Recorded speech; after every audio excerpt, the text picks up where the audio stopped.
ನಮಸ್ಕಾರ ವೀಕ್ಷಕರೇ, ನಮ್ಮ ಸೂರ್ಯ ಎಕ್ಸ್‌ಪ್ರೆಸ್ 24x7 ಕನ್ನಡ ಯೂಟ್ಯೂಬ್ ಚಾನೆಲ್ಗೆ ಸ್ವಾಗತ. ಇವತ್ತಿನ ಸುದ್ದಿ: ಶಿಕ್ಷಣ ಸಚಿವರೇ, ನೀವು ಒಮ್ಮೆ ನೋಡಲೇಬೇಕಾದ ಸ್ಟೋರಿ ಇದು. ಬೆಳಗಾವಿ ಜಿಲ್ಲೆಯ ರಾಯಬಾಗ್ ಗ್ರಾಮೀಣ ಪ್ರದೇಶದ ರಾಜಾರಾಮ್ ಕಾಲೋನಿಯಲ್ಲಿ ಸರ್ಕಾರಿ ಶಾಲೆಯ ಮೇಲ್ಛಾವಣಿ ಗಾಳಿ ಮಳೆಗೆ ತೂರಿ ಹೋಗಿ ತಿಂಗಳುಗಟ್ಟಲೆ ಕಳೆದರೂ ಅಧಿಕಾರಿಗಳ ಸುಳಿವೇ ಇಲ್ಲ.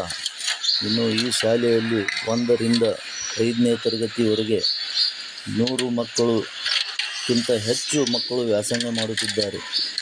ಇಂತಹ ಮಳೆಗಾಲದ ಸಮಯದಲ್ಲಿ ಮಕ್ಕಳು ಎಲ್ಲಿ ಕುಳಿತುಕೊಂಡು ಪಾಠ ಕಲಿಯುವುದು ಎಂಬುದು ಜನಸಾಮಾನ್ಯರ ಪ್ರಶ್ನೆಯಾಗಿದೆ. ಇಷ್ಟೆಲ್ಲ ಆದರೂ ಕೂಡ ಈ ವಿಷಯ ಕ್ಷೇತ್ರದ ಶಿಕ್ಷಣ ಅಧಿಕಾರಿಗಳ ಗಮನಕ್ಕೆ ಬಂದಿಲ್ವಾ ಅಥವಾ ಸಂಬಂಧಪಟ್ಟ ಅಧಿಕಾರಿ ಗಮನಕ್ಕೆ ಬಂದಿಲ್ವಾ ಎಂಬುದು ಸಾರ್ವಜನಿಕರ ಪ್ರಶ್ನೆಯಾಗಿದೆ.